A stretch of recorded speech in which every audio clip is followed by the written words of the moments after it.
Mike, when Caitlin had to move on from Taryn, Yeah. did she seek advice from you, and what did you say to her? Well, yeah, I mean that was a tough thing, and I I had to move on with a couple of former players, and you talk about gut wrenching because I was their father, basically their father, and it's a tough thing to do. But at the end of the day, you've got to look at what's best as a business or a program moving forward, and sometimes the fit just doesn't become a good fit all the time, and so you have to try something different. And I commend Caitlin for knowing what she needed or what she wanted to feel good. Maybe I was different on what I needed, and so she had to make some tough decisions, and I think she has, and she's moving forward. And I think Taryn's in a really good place.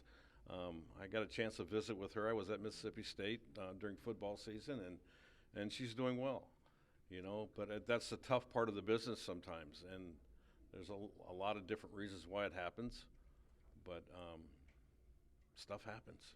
And how much pressure would Caitlin have been under? I mean, it's year 3. She didn't make the postseason for the first time since you didn't make it a long time ago. To sort of make the changes that she had to make in her program over the summer. Well, Caitlin's a good leader. And so I'm not going to speak for her, but she's got a good head on her shoulders. She knows what she needs. She's got her own vision for the program, and she will do her due diligence to make sure that she's got everything in place. And sometimes that includes tough decisions, But I think moving forward, I love what she's doing right now, and I think the program's in great hands. And I'm just glad that I can support her now. Just your thoughts on the 50th season of Arizona softball and having the big ceremony at some point this season? Well, it's hard to believe it's 50 years because a lot of that's me, So I always say the blessing is that I got to live the history of softball. And, when I get a chance to speak around the country a lot, and one of the things that I feel is the biggest blessing to me is having been able to watch the game grow. And I think the game is in great place right now, and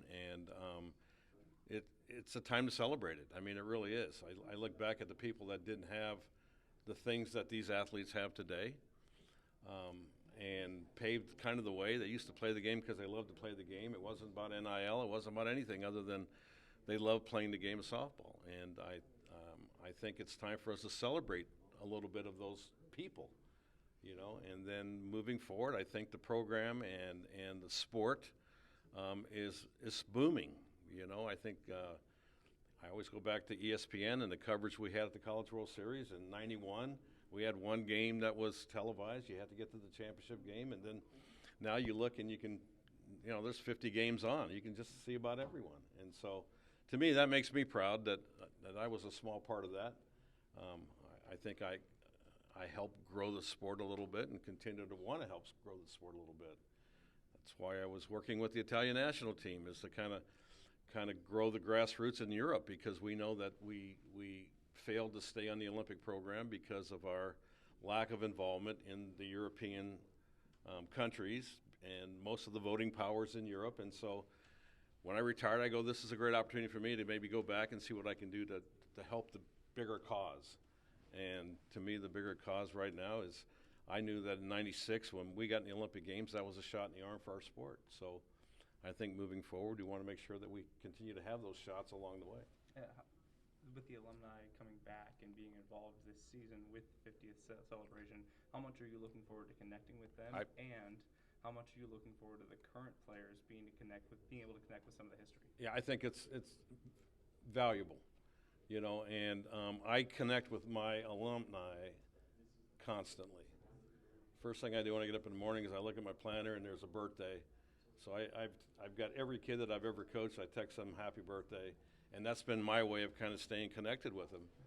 And so I think it's going to be a great opportunity for the present to be able to link to the past, because I think sometimes kids get a little fearful about the past, especially here at Arizona when you've had that success. But I think ultimately, if you're going to grow your sport forward, you have to know where you came from. And I think these kids will thoroughly enjoy being able to revisit some of these great players and be able to share their experiences. With your experience as a coach, you understand the importance of maintaining your athletes' well-being. Yep. Do you have anything to say to the current student athletes of Arizona? Well, I think we do a very good job of concern. We're very concerned about their well-being, and I think I have lived through that era where things have changed. And I go back to COVID. COVID was a really tough thing for a lot of athletes, and we're still kind of recuperating from that. But I always felt like if I coached the person first, then the athlete would kind of come out. So I've always been one that had to focus on the person. If the person isn't feeling good and their well-being isn't good, it doesn't matter what you do as an athlete. And I know Caitlin feels the same way. I know most of our coaches feel the same way. And I know this department feels the same way. We have a lot of resources that we put into our young people to make sure that they're feeling good about themselves, mentally, physically, and emotionally.